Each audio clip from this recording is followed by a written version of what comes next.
No SBT Repórter de hoje, os 80 anos do fim do episódio mais cruel da nossa história. O Holocausto, que exterminou 2 de cada 3 judeus da Europa durante o regime nazista. Nossos repórteres viajam para a Polônia e mostram os horrores do campo de concentração de Auschwitz. A câmara de gás de Auschwitz, a número 1, foi a única que foi preservada, que não deu tempo dos alemães destruírem. Agora nós vamos ver como é que isso funcionava e vamos explicar como é que tantas pessoas morriam tão imediatamente. O médico que ganhou o apelido de Anjo da Morte por fazer experiências genéticas com prisioneiros ainda vivos.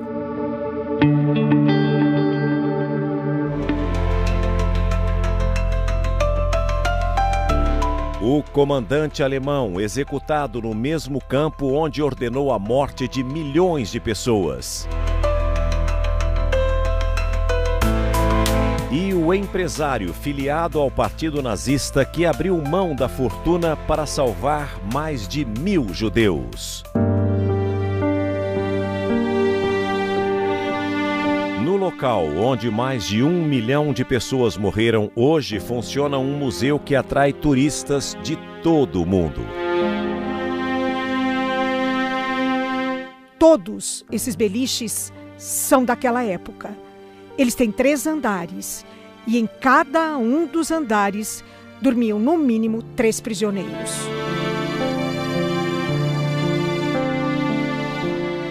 Por que tantos sobreviventes escolheram o Brasil para recomeçar a vida? Minha mãe falou a vida inteira: o Brasil é o melhor país do mundo.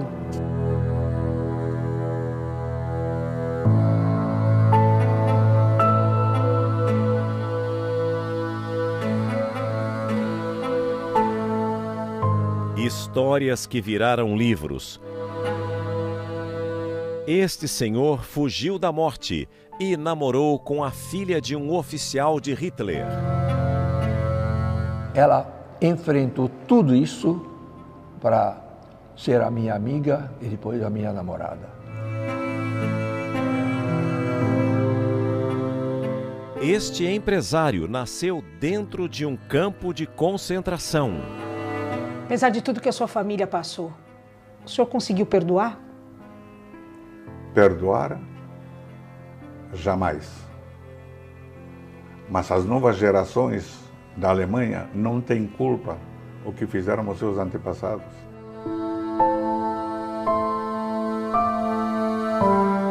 O SBT Repórter começa agora.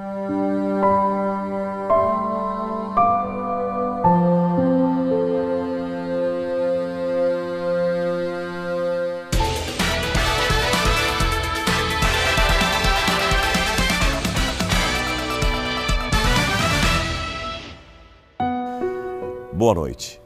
Nunca se matou tanto em tão pouco tempo e com tantos requintes de crueldade.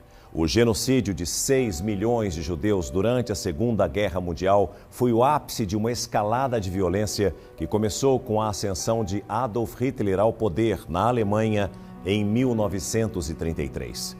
De forma insistente, a propaganda nazista fez o povo acreditar que os judeus eram inimigos do país e deveriam ser exterminados.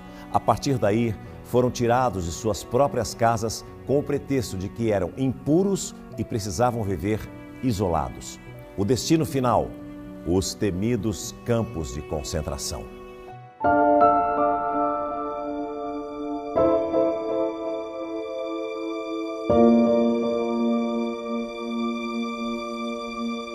"80 anos depois, e o céu cinza e as construções tão bem preservadas ainda nos fazem pensar nos horrores do Holocausto.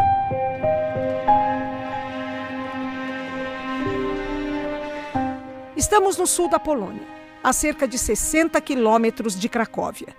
Aqui está localizado o campo de extermínio de Auschwitz, onde mais de 1 milhão de pessoas foram executadas.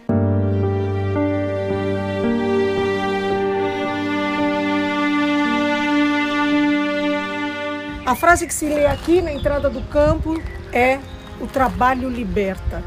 E era isso que os prisioneiros que chegavam nos trens achavam que ia acontecer na vida deles, que eles iam ter trabalho. Mal imaginavam que a maioria deles iria direto para a morte.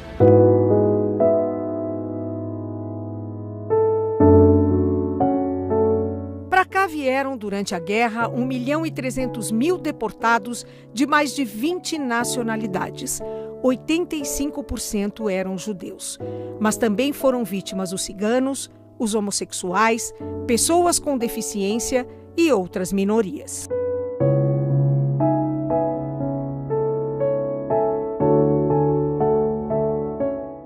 Quando chegavam em Auschwitz, poucas horas depois, eles já descobriam qual seria o destino deles. Era feita uma palestra em que, de cara, era dito para eles: a única maneira de sair daqui é pela chaminé. E aí, eles eram levados para o pavilhão de número 26. Aqui na frente, eles tinham que deixar todos os seus pertences. Só podiam levar consigo um cinto e um lenço. E então, eles eram conduzidos para um lugar totalmente desnudos, onde os cabelos eram raspados e eles entravam para um chuveiro. Em seguida, eles recebiam uma roupa listada, que mais se parecia a um pijama, e eram fotografados. Todas essas pessoas tinham rostos e tinham nomes. Eram pais, filhos, irmãos. Todos tinham família, que nunca mais iriam ver.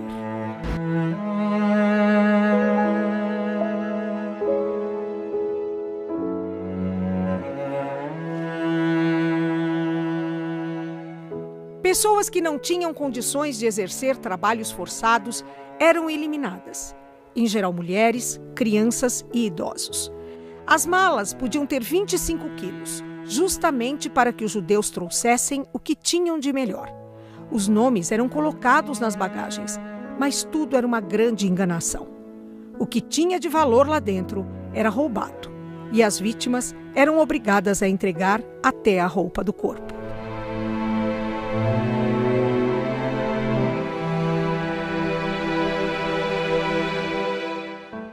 As malas identificadas continuam aqui, assim como pilhas de óculos, próteses ortopédicas, utensílios de cozinha, os xales dos judeus ortodoxos e milhões de pares de sapato.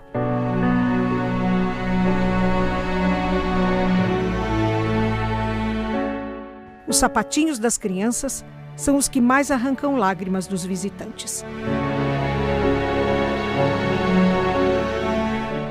Assim como as roupinhas de bebê, as primeiras vítimas da barbárie.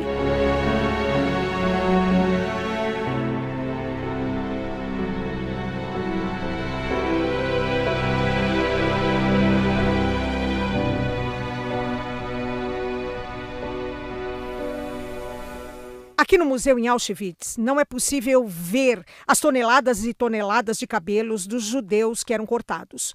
Uma questão de respeito, já que o cabelo fazia parte do corpo deles. E para que cortar esses cabelos? Por 2 motivos. O primeiro era econômico. Esses cabelos eram vendidos para indústrias de tecidos e de cordas. O segundo motivo era uma questão de segurança para os próprios alemães. Eles não queriam deixar nenhum vestígio que pudesse comprovar a morte de todas essas pessoas.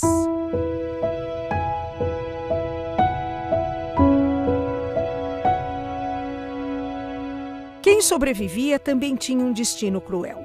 Os alojamentos superlotados, sem condições de higiene, com a proliferação de várias doenças.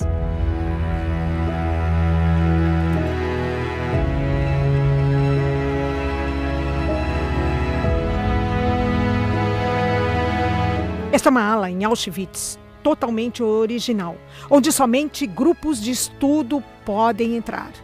Turista não entra aqui. Todos esses beliches são daquela época.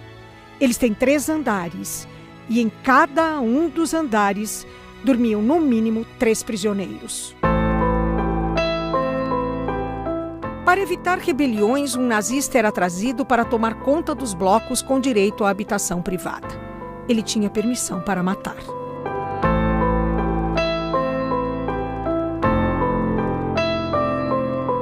No dia a dia dos prisioneiros, 12 horas de trabalho com direito a um pouco de café e uma sopa rala de batata com cebola, que normalmente estavam podres.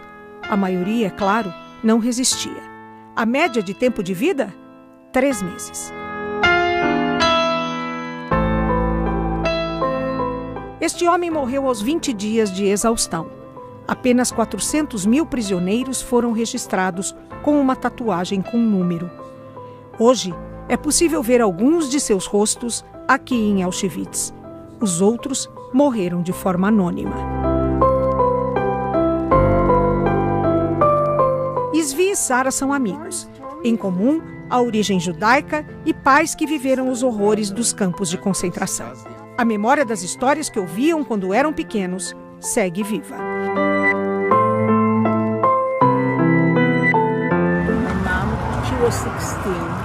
Minha mãe tinha 16 anos e estava na Polônia.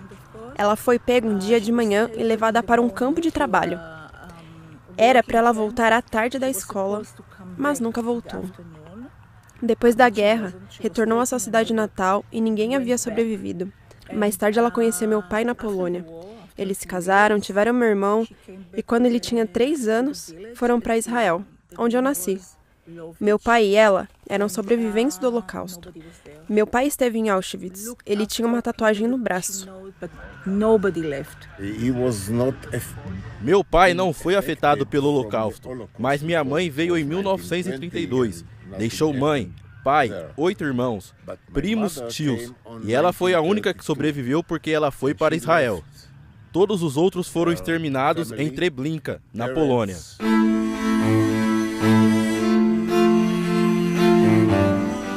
Todos os judeus lá foram erradicados.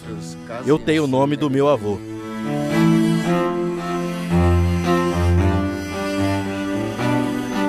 As cercas elétricas que resistem intactas ao tempo eram uma forma de desencorajar a fuga dos prisioneiros. Uma unidade da Gestapo, presente no campo, se encarregava do resto. Este é o Bloco 11. Aqui era o escritório da Gestapo.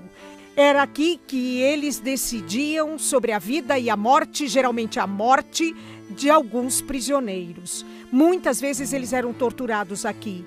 Na sequência, eram levados para aquele muro onde eles eram fuzilados.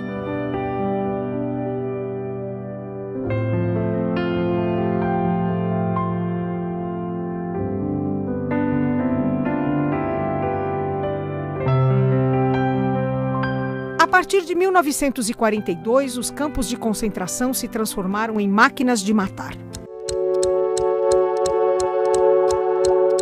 Havia outros tão temidos como Auschwitz. Era o caso de Treblinka, que também matou cerca de 900 mil judeus, num prazo de 15 meses.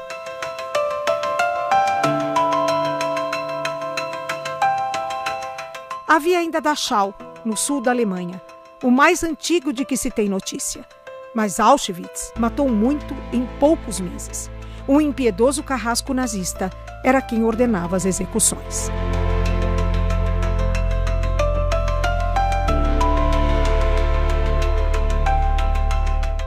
O comandante mais importante aqui de Auschwitz se chamava Rudolf Höss. E esse homem ficou aqui até 1943. Quando saiu daqui, ele pegou a família, fez uma transformação facial e se refugiou no interior da Alemanha como se fosse um simples fazendeiro. Mas, em 1946, a inteligência britânica descobriu Rudolf. O entregou para a Suprema Corte da Polônia, que o julgou e o condenou à morte. Ele foi trazido aqui, para o campo de Auschwitz, onde ele matou tantas e tantas pessoas e foi enforcado exatamente aqui. Fuzilar os prisioneiros no começo da guerra trazia 2 problemas: o custo da munição e o estado emocional dos soldados. Então a Alemanha nazista desenvolveu o extermínio em massa.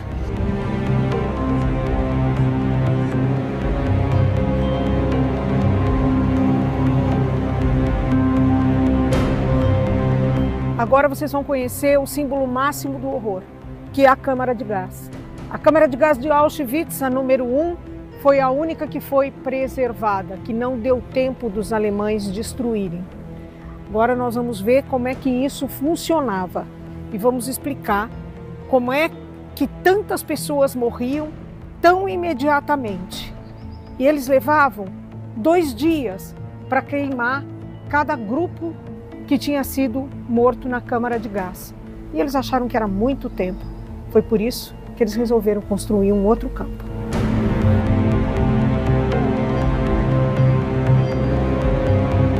Aqui era o lugar. Essa é a única câmara de gás do complexo que está preservada.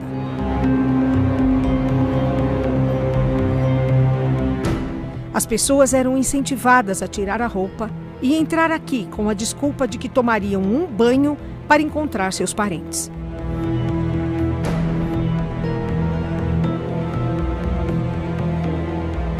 Elas caminhavam para a morte como um rebanho de ovelhas inocentes.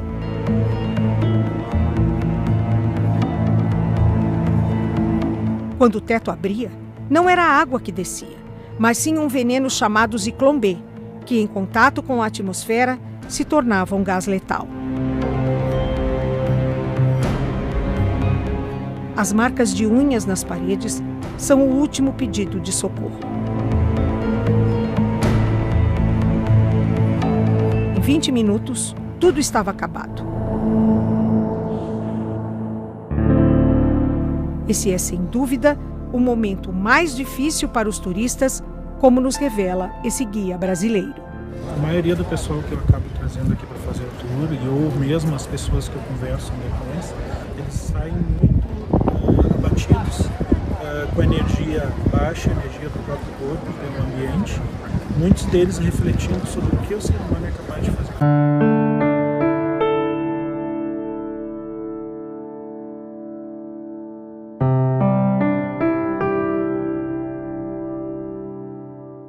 Ricordo che non ha insegnato niente, nada de nada. Saí acabado, com uma impressão de que não aprendemos nada de nada. Dicono 2 milhões de visitatori. E me pergunto, 2 milhões de visitantes por ano em 40 anos são 80 milhões.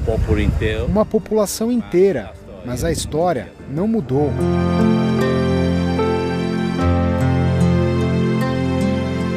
It's pretty crazy seeing. Foi bem louco ver o que aconteceu e pensar que minha avó viu parte disso. Foi estranho ver o que poderia ter acontecido com minha avó, mas por sorte não aconteceu. Sim, eu acho importante que as pessoas saibam o que aconteceu porque foi terrível. É importante que todas as pessoas ao redor do mundo saibam o que isso foi.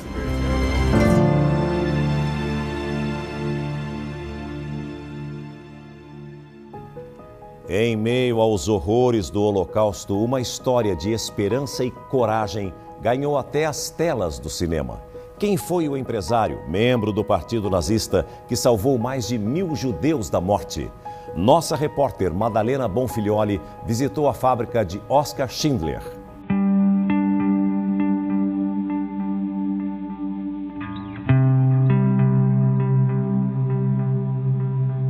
No começo da guerra, os judeus não eram levados diretamente para os campos de concentração. Eles eram retirados de suas casas e trazidos para os guetos, que eram habitações cercadas por muros como este daqui.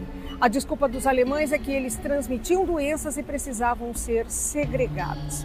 Com a intensificação da guerra, eles foram retirados dos guetos e levados para os campos de concentração, onde o destino da maioria foi a morte.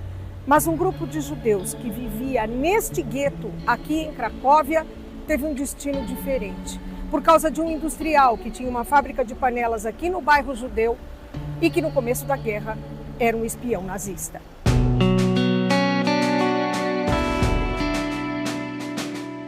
O nome dele era Oskar Schindler e a sua história foi contada em A Lista de Schindler, dirigido por Steven Spielberg. O longa ganhou 7 Oscars, incluindo o de melhor filme.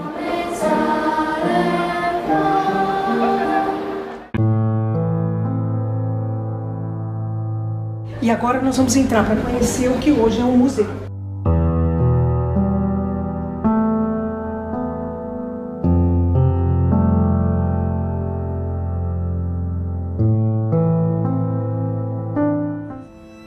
Esta era a fábrica de panelas onde ele empregava os prisioneiros. No começo, só pensou no lucro, ao usar mão de obra escrava. Mas a situação dos trabalhadores do campo de Auschwitz e as ameaças que sofriam foram tocando o coração do industrial. Em troca de favores dos nazistas e para evitar que seus empregados fossem para a câmara de gás, ele subornava os oficiais da SS com produtos importados e dinheiro. Gastou toda a sua fortuna nessa tarefa e conseguiu salvar a vida de 1.200 judeus. Quando a guerra acabou, Schindler tinha que prestar contas de suas atitudes quando era espião nazista e fugiu da Europa. Foi sustentado durante anos pelos mesmos judeus que tiveram a vida poupada por ele e depois pelo governo do Estado de Israel. Schindler morreu na pobreza, mas protagonizou uma das histórias mais bonitas naquele cenário de horror.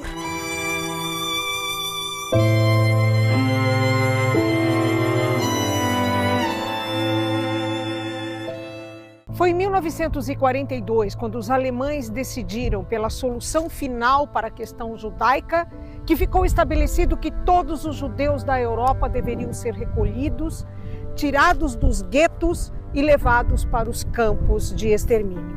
E aí, eles precisavam de um campo maior. Foi assim que nasceu Birkenau. Os barracões aqui foram feitos com o material das casas tomadas dos moradores da região, desalojados para que aqui se construísse o mais mortífero dos campos de extermínio. Esses trilhos, originais, eram o começo do fim. Por aqui chegavam em média 10 trens por semana. O caminho já era um suplício pelas condições em que os prisioneiros eram transportados.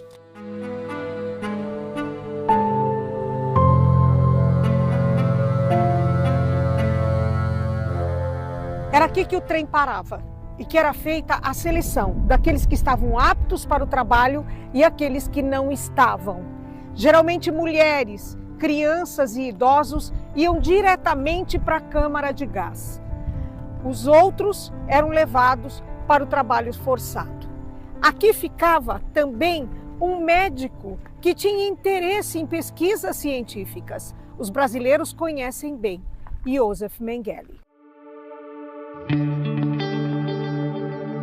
Conhecido como o Anjo da Morte, Mengele foi um médico alemão que se tornou um dos símbolos da crueldade nazista durante a Segunda Guerra Mundial. Nascido em 1911, ele se destacou como oficial da SS em Auschwitz-Birkenau, onde realizou experimentos médicos em prisioneiros, sobretudo judeus e ciganos, sem qualquer consentimento ou ética. Suas práticas incluíam testes brutais com gêmeos, injeções letais e cirurgias desumanas. Com o fim da guerra, Mengele conseguiu escapar dos julgamentos de Nuremberg e viveu foragido por décadas. Escondeu-se na América do Sul, passando por países como Argentina, Paraguai e, finalmente, o Brasil, onde morreu afogado em 1979 em Bertioga, litoral norte de São Paulo, sem nunca ter sido julgado por seus crimes.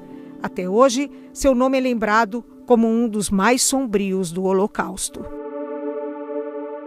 Sob as ordens de Mengele, os judeus eram levados para as 4 câmaras de gás de Birkenau. Durante o verão de 1944, este campo superou todos os outros campos de extermínio. Mais de 430 mil judeus foram enviados para lá em 147 trens ao longo de 54 dias, quase 3 por dia, carregando cada um cerca de 3 mil judeus. Como é que eles levavam tantas pessoas para as câmaras de gás sem que houvesse nenhum tipo de rebelião? Simples, eles mentiam. Traziam as pessoas para cá, elas se despiam nesta área e depois eram convidadas a entrar num chuveiro. A explicação era simples. Elas iriam se desinfectar para poder encontrar os seus amigos e familiares.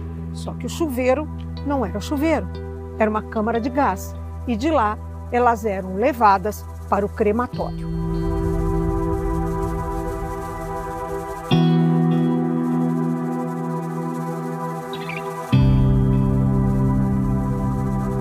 Aqueles que eram destinados ao trabalho forçado viviam em condição subhumana.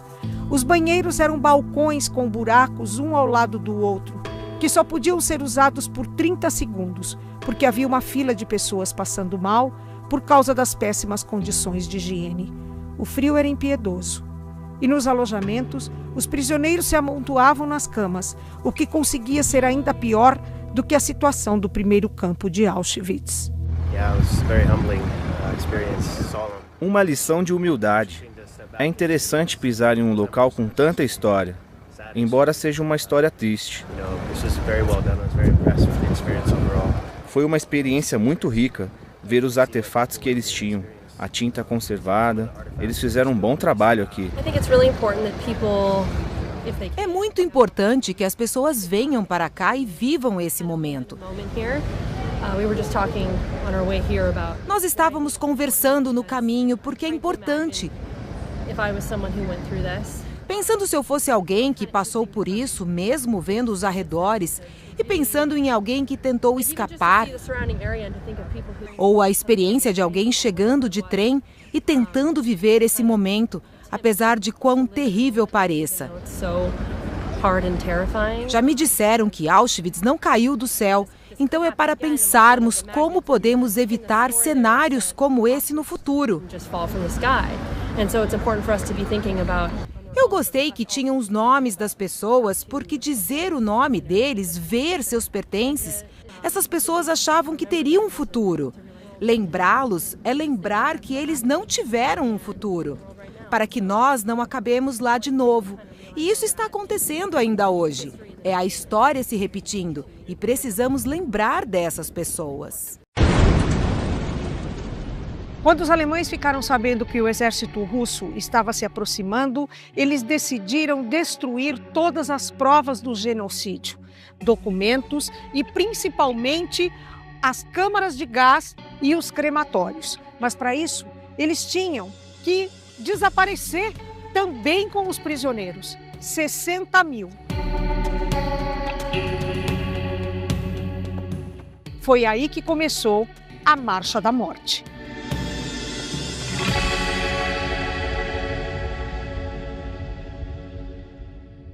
No período da Segunda Guerra Mundial, o Brasil recebeu milhares de sobreviventes do Holocausto e refugiados de uma Europa devastada.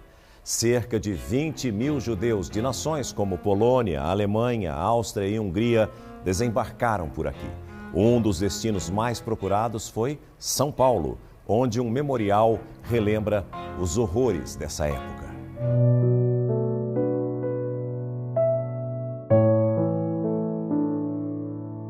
Em uma sinagoga no bairro do Bom Retiro, hoje funciona o Museu do Holocausto. Numa experiência imersiva, os visitantes não conhecem apenas os detalhes do genocídio,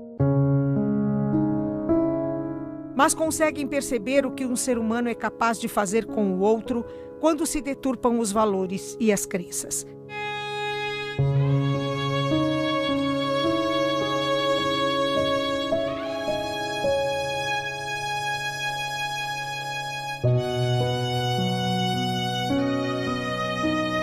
Desenhos feitos por Ella Lieberman, uma artista sobrevivente, mostram o cotidiano do horror.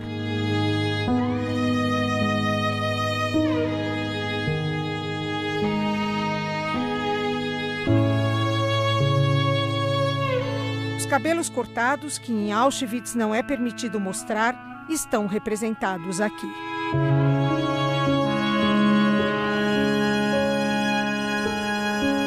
O alojamento precário, montado exatamente como o original.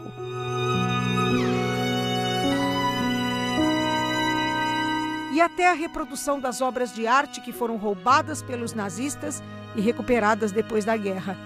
Tudo aproxima o visitante das vítimas do extermínio.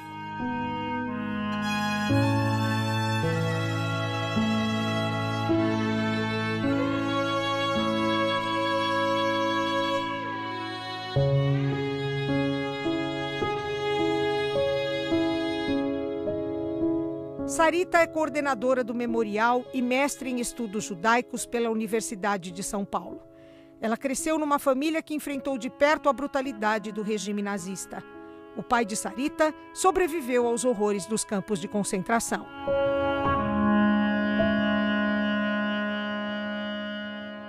Meu pai tinha certeza de que a passagem dele pela guerra tinha sido muito mais leve do que muitos outros que sofreram em campos de concentração, câmeras de gás e campos de extermínio. Mas não foi nada leve, pelo que a senhora descobriu. A gente descobriu, quando ele já tinha 73 anos de idade, no projeto do Spielberg, na qual ele fez um levantamento pelo mundo todo daqueles que sobreviveram do Holocausto e que queriam contar sua história, que ainda não tinham contado. Aí meu pai foi selecionado, vieram na casa dele, ele começou a contar a história da vida dele desde os seus 15 anos, foram uma adolescência roubada na guerra, até que chega um ponto que minha mãe olha para o meu pai e fala: Israel, que história é essa? Você nunca contou pra gente.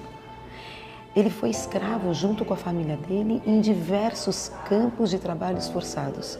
Eles prestavam serviços em construção de trilhos de trem, em fábricas de munição, fábricas de alimentos.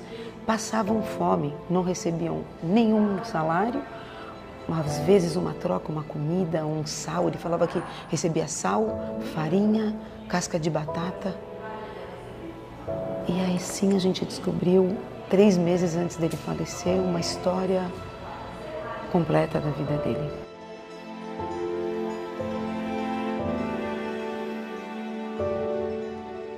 Apesar de tudo, Sarita conta que o pai nunca levou o ódio para dentro de casa. E isso, por incrível que pareça, foi um comportamento recorrente em outras famílias estudadas por ela. Quando eu comecei a me dedicar ao estudo do Holocausto, eu fiz centenas de entrevistas com sobreviventes aqui em São Paulo e no Rio de Janeiro. Eu nunca entrei numa casa que eu sentisse ódio. O que eu senti em todas as casas foi o que eu senti na minha. Orgulho de ter constituído família, de ter sobrevivido, de ter chegado no Brasil. Uau, como gostam de ter chegado no Brasil. Minha mãe falou a vida inteira: o Brasil é o melhor país do mundo. Então, a nossa vida foi feita para a gente sentir que a gente tinha que ser alguém, que a gente tinha que ter estudo, que a gente tinha que se formar, que a gente tinha que ter nossa profissão, casar e ter filhos. Isso ficou muito claro para mim a vida toda. E aqui no Memorial do Holocausto, o que a gente quer transmitir para essas pessoas é que a história aconteceu, que infelizmente o ser humano sim é capaz de fazer tudo o que aconteceu, mas que a gente pode melhorar e que a gente pode pensar num mundo de paz. Como? Se cada um de nós fizermos a nossa parte.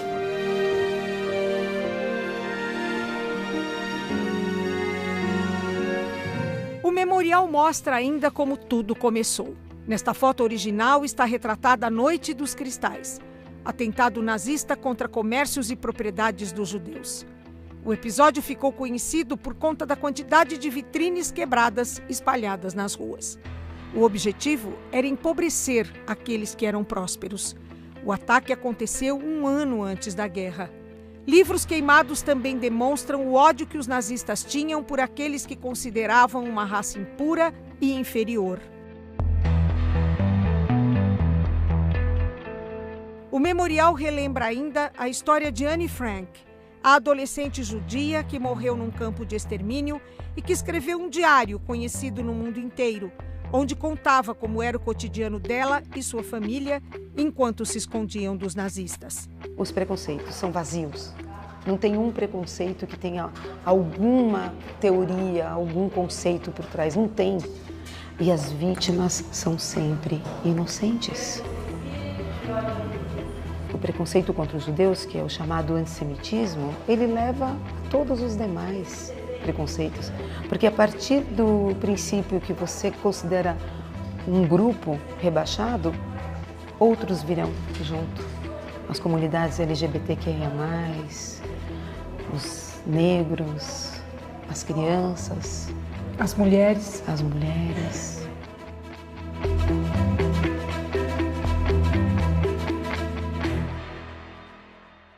Quem são os brasileiros que sobreviveram ao Holocausto? Como eles vivem nos dias de hoje? A nossa reportagem conta agora histórias que viraram livros. Dentre elas, a de Gabriel, que escapou da morte e viveu um romance com a filha de um oficial nazista. Gabriel Waldman, de 87 anos, nascido na Hungria, escapou da perseguição de Hitler porque a mãe fugiu com ele para a Áustria. Só que o resto da família não teve o mesmo fim.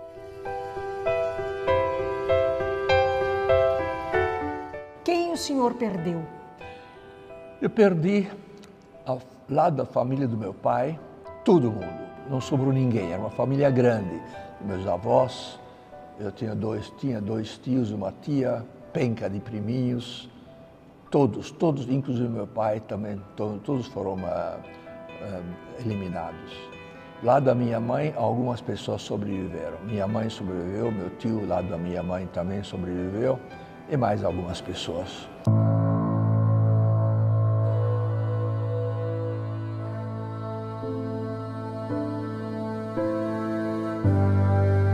Sete anos após o fim da guerra, ele veio ao Brasil e namorou a filha de um oficial nazista. A história está nas páginas do livro Ingrid, a filha do comandante.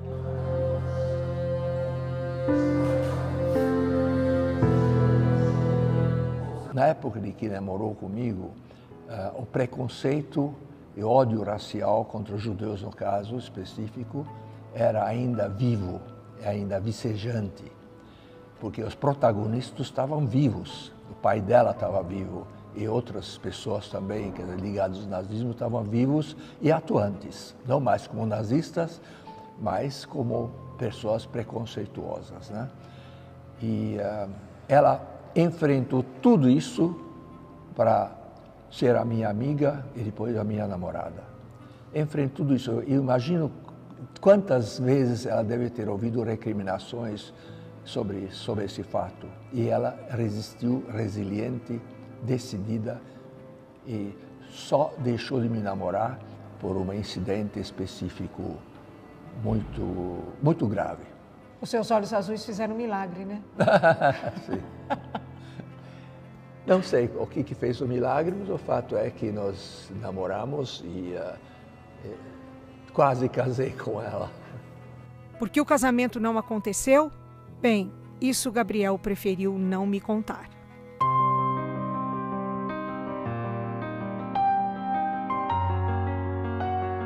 Quando a gente vem aqui e fala de trauma, e a gente conta o trauma, que nem hoje a gente tem um sobrevivente do Holocausto, Gabriel Waldman, contando a história dele, ou mesmo eu, quando eu faço as visitas guiadas e conto a história da minha mãe e conto a história do meu pai, eu estou abrindo o meu coração e ensinando as pessoas que a gente só tem um caminho: falar, soltar aquilo que a gente sofreu, e a gente sabe que nesse mundo tem tanto sofrimento, então a gente dá esse exemplo, mas o que a gente quer é reconstrução, é diálogos de paz, é que todos possam respeitar o outro com as suas diferenças.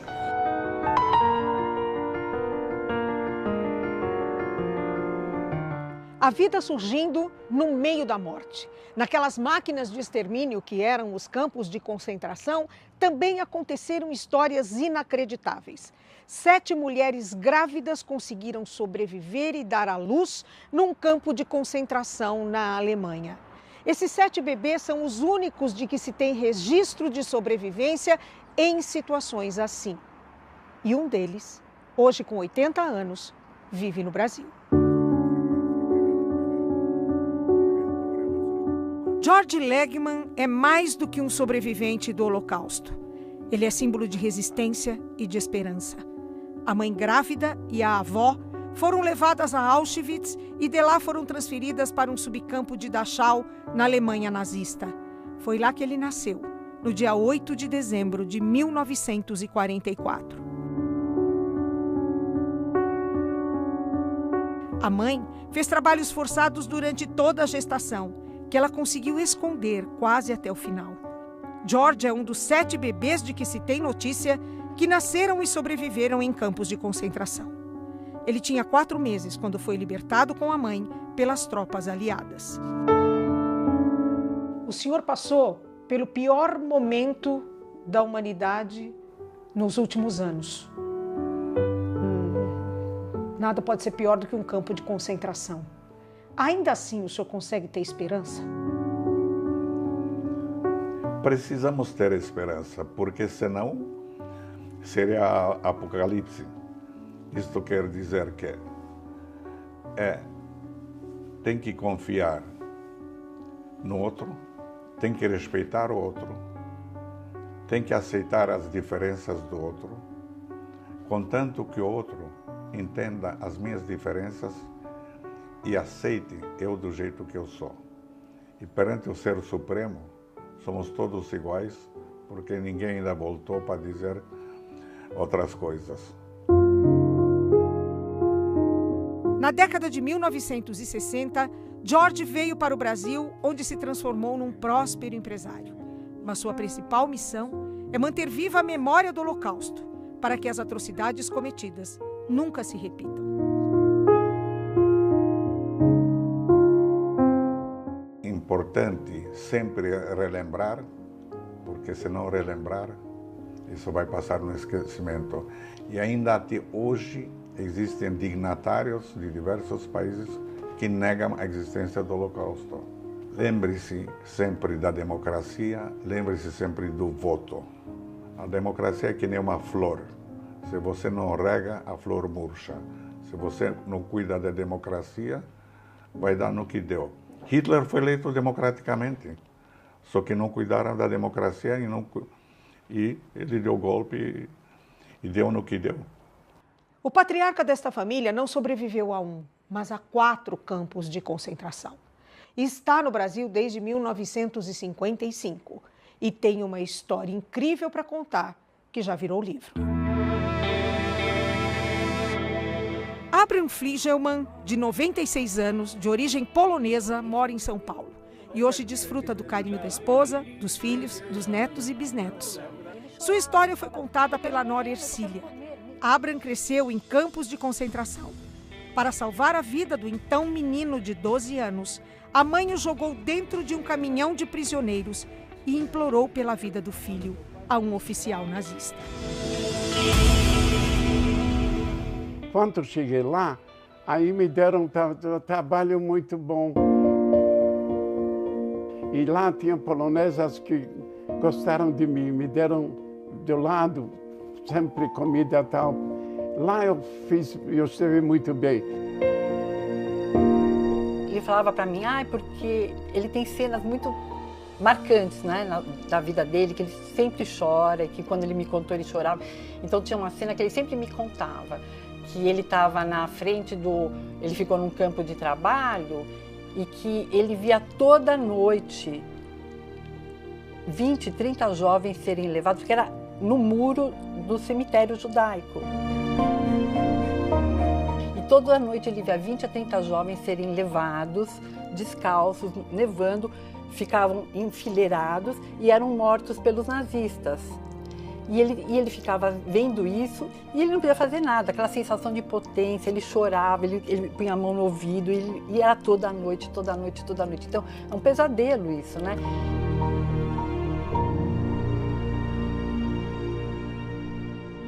O que mais ele contou do que ele viveu que te chocou profundamente? Eu acho assim, que tem momentos que para ele são muito fortes, que ele relembra muito e que inclusive agora é uma coisa que ele está relembrando muito, que foi essa separação da mãe dele, né? Que foi uma separação muito traumática, porque ele estava para fazer 13 anos, né? E a mãe praticamente o empurrou para dentro de um caminhão para ele ser salvo, né? Então isso é uma coisa que até agora virou um pesadelo, né? Porque ele sonha quase diariamente com essa mãe. Mas essa mãe salvou a vida dele? Salvou, mas ele sabe disso. Mas uma criança não entende isso, né? Você pode saber, mas você entender... Abraham foi resgatado por soldados americanos em abril de 1945. Então, os alemães começaram a pegar os judeus para fugirem de Buchenwald, porque eles sabiam que já estavam chegando os americanos, né? E ele não tinha mais condições de andar. E se ele saísse nessas chamadas marchas da morte, né, ele não ia sobreviver. E quem não acompanhava o passo era morto. Tinha um lugar que tinha umas tábuas, o irmão dele pôs ele embaixo das tábuas. E ele ficou escondido lá com os ratos em cima dele, passando fome, morrendo de dor. Então isso é uma coisa. E ele lembra da fome. Quando ele voltou a si, ele já estava num hospital, no próprio Buchenwald, sendo cuidado por um americano. E ele pedia comida, eu quero comer, eu quero comer. E o americano falava, não você não vai comer, porque se eu te der comida, você vai morrer. Porque você não tem mais estômago para comer. E os que comeram, porque em poucos dias, mais de 400 já tinham morrido, porque eles não tinham mais estômago para comer, né? E ele falava, não, você vai tomar leite, meio copo de leite com metade de água. E ele chorava, ele falava, eu quero morrer, mas eu quero comer, deixa eu morrer, eu preciso comer.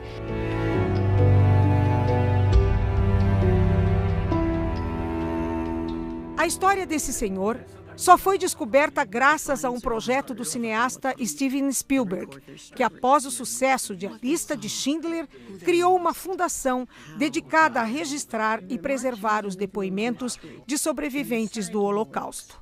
Desde os anos 1990, a iniciativa já reuniu mais de 55 mil testemunhos em dezenas de países, tornando-se o maior acervo audiovisual sobre o tema. O objetivo é manter vivas as vozes das vítimas e educar futuras gerações contra o ódio e a intolerância.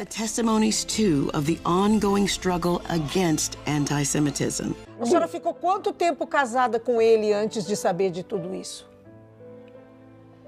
Realmente, muitos anos. Quantos? Uns 50, 30, não sei dizer quantos. 70, tá vendo? Os anos passam rapidamente. Eu li o livro, achei que foi horrível, ninguém mais falava sobre isso. Mas depois que a minha nora escreveu esse livro e viu a mãe dele, que ele contava várias vezes, com lágrima nos olhos, se despedindo do filho, eu chorei muito.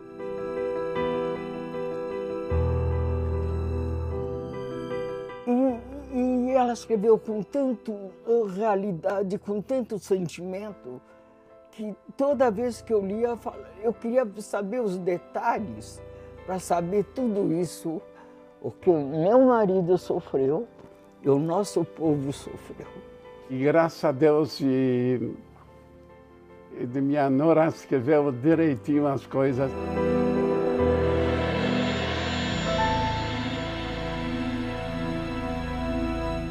O Holocausto deixou para a humanidade lições que não podem ser esquecidas. O ódio, o preconceito e a indiferença podem causar verdadeiras tragédias.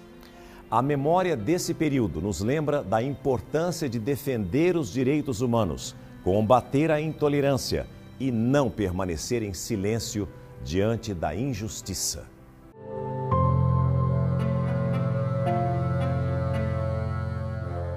Esse tipo de ideologia não pode existir. André é cientista político e pesquisador brasileiro, reconhecido por sua atuação na defesa da memória do Holocausto e no combate ao antissemitismo.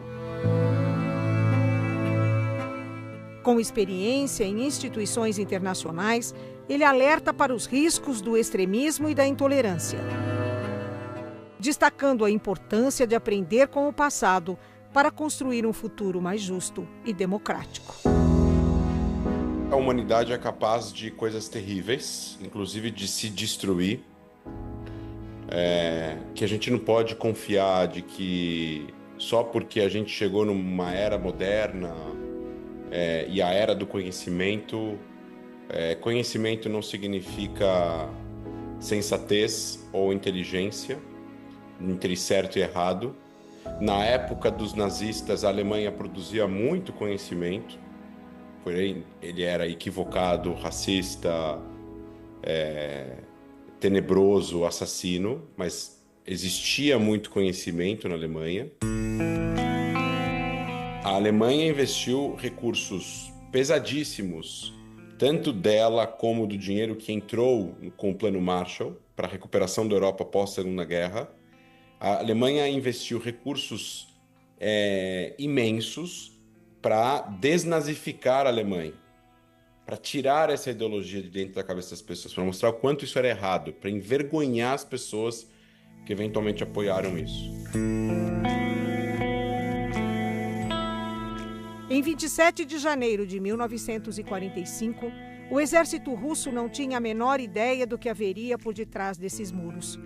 Eles libertaram 7.000 detentos e logo perceberam que esse número era uma gota no oceano diante de tantas mortes. Uma tragédia histórica que nenhum relato e nenhuma reportagem são capazes de descrever. O senhor acha que o Holocausto acabou? O Holocausto acabou, graças a Deus. Mas acontece que nesses últimos anos, o ódio, a discriminação, preconceito está outra vez levantando a cabeça, não só contra judeus, contra minorias em geral.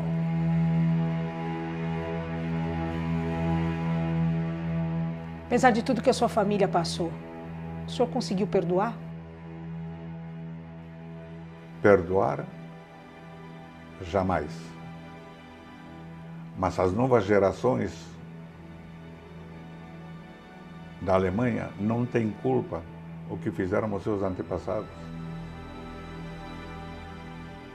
Por isso tem que relembrar para todos saibam o que aconteceu. E tudo está documentado.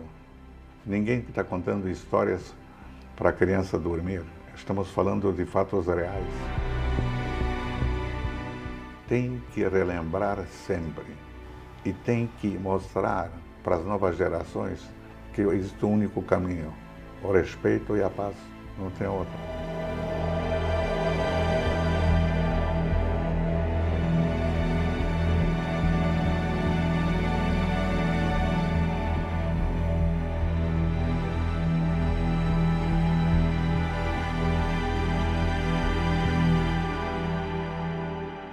Este foi o SBT Repórter de hoje. Muitíssimo obrigado pela companhia e pela audiência. Boa noite.